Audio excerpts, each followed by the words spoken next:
नमस्कार। आज हम भारत की सबसे बड़ी टेक कंपनियों में से एक यानी टीसीएस से जुड़े एक बहुत ही संगीन मामले को समझने की कोशिश करेंगे। ये मामला नासिक में उनके एक बीपीओ से जुड़ा है, जहां से कुछ ऐसे आरोप सामने आए हैं जिन्होंने सबको चौंका दिया है। और यही सवाल इस पूरे मामले की जड़ में है। सोचिए, एक ऐसी जगह जहां लोग अपना करियर बनाने जाते हैं, वहां यौन उत्पीड़न, ब्लैकमेल और यहां तक कि धर्म बदलने के लिए दबाव बनाने जैसे गंभीर आरोप लग रहे हैं। इस मामले ने यकीनन पूरे देश का ध्यान खींचा है। तो इस केस की तह तक जाने के लिए हमें सबसे पहले उस पहली कर्मचारी की कहानी को जानना होगा जिसने हिम्मत दिखाकर इस पूरे मामले पर से पर्दा उठाया। देखिए, ये कहानी शुरू होती है जनवरी 2022 में, नौकरी के एक वादे के साथ। पीड़िता की दोस्ती अपने एक सहकर्मी दानिश शेख से होती है, लेकिन कुछ ही महीनों में यानी जुलाई आते आते ये दोस्ती एक डरावना मोड़ ले लेती है। आरोप है कि दानिश ने जबरदस्ती करने की कोशिश की और जब उसे मना किया गया तो उसने शादी का प्रस्ताव रख दिया। बात यही नहीं रुकी। करीब 2 साल बाद अगस्त 2024 में पीड़िता का आरोप है कि उसे एक होटल ले जाकर उसके साथ यौन उत्पीड़न किया गया और इसके बाद शुरू हुआ 2 साल लंबा ब्लैकमेलिंग और धर्म बदलने के लिए दबाव का एक भयानक सिलसिला। और फिर फरवरी 2026 में एक ऐसा सच सामने आया जिसने इस पूरे धोखे का पर्दाफाश कर दिया। पीड़िता को पता चला कि दानिश तो पहले से ही शादीशुदा है और उसके 2 बच्चे भी हैं।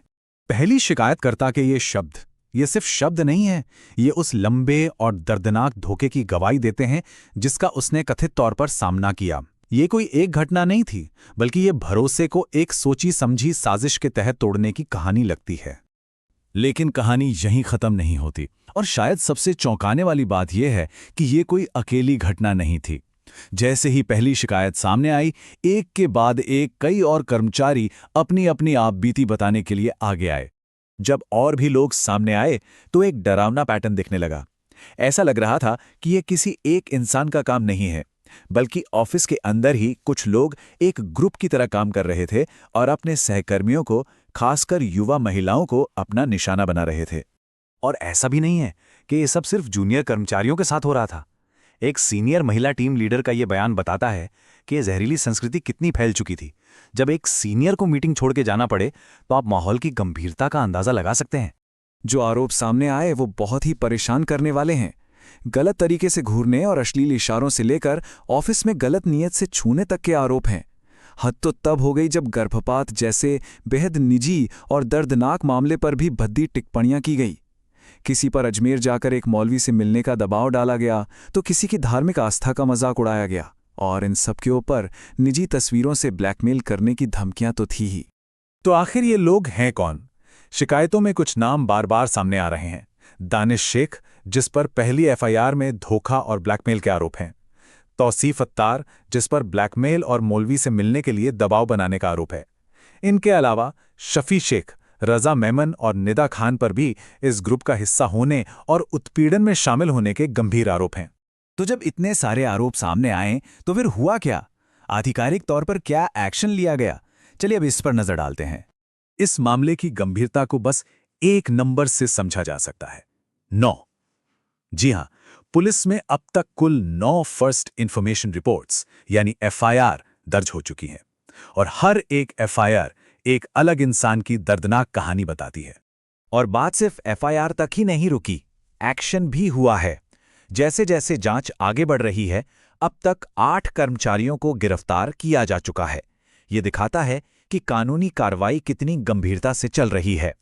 इन आरोपों की संवेदनशीलता और जटिलता को देखते हुए इस पूरे मामले को एक स्पेशल टीम को सौंप दिया गया है, जिसे हम एसआईटी यानी स्पेशल इन्वेस्टिगेशन टीम कहते हैं। एसआईटी का गठन ही ऐसे बड़े और पेचीदा मामलों के लिए होता है जिनकी गहराई से जांच करना जरूरी होता है। और यहीं पर कहानी में एक बहुत बड़ा पेंच सामने आता है। एक तरफ है टीसीएस का ऑफिशियल बयान। कंपनी कहती है कि वो उत्पीड़न को लेकर 0 टॉलरेंस की पॉलिसी रखती है, आरोपियों को सस्पेंड कर दिया गया है और एक हाई लेवल कमेटी भी बना दी गई है। लेकिन दूसरी तरफ पीड़ितों का आरोप बिल्कुल अलग है। उनका कहना है कि उनकी शिकायतों को सालों तक नजरअंदाज किया गया, और जब कोई एक्शन लिया भी गया तो बस आरोपियों का डिपार्टमेंट बदल दिया गया, कोई ठोस कार्रवाई नहीं हुई। तो जाहिर है ये मामला सिर्फ कुछ लोगों की गिरफ्तारी या सस्पेंशन पर खत्म नहीं होता। ये वर्कप्लेस सेफ्टी और कॉर्पोरेट जिम्मेदारी जैसे कई बड़े सवाल खड़े करता है। तो आखिर इस पूरे घटनाक्रम से हमें क्या देखने को मिलता है? सबसे पहले तो ये कि एक टॉक्सिक वर्क कल्चर का असर कितना विनाशकारी हो सकता है। ये दिखाता है कि कैसे पद और भरोसे का गलत इस्तेमाल किया जा सकता है। ये एक मजबूत और भरोसेमंद एचआर सिस्टम की जरूरत को भी दिखाता है। और सबसे बढ़कर ये उन पीड़ितों के हिम्मत की कहानी है जिन्होंने सब कुछ दांव पे लगाकर आवाज उठाई। और ये भी बताता है कि जवाबदेही की लड़ाई कितनी लंबी और मुश्किल हो सकती है। और ये सब हमें एक आखिरी और सबसे जरूरी सवाल पर लाकर खड़ा कर देता है। जब किसी कंपनी के अपने ही सिस्टम जो कर्मचारियों की सुरक्षा के लिए बनाए गए हैं वही फेल हो जाएं, तो फिर कर्मचारियों की सुरक्षा की जिम्मेदारी आखिर किसकी बनती है? इस पे सोचना बहुत जरूरी है।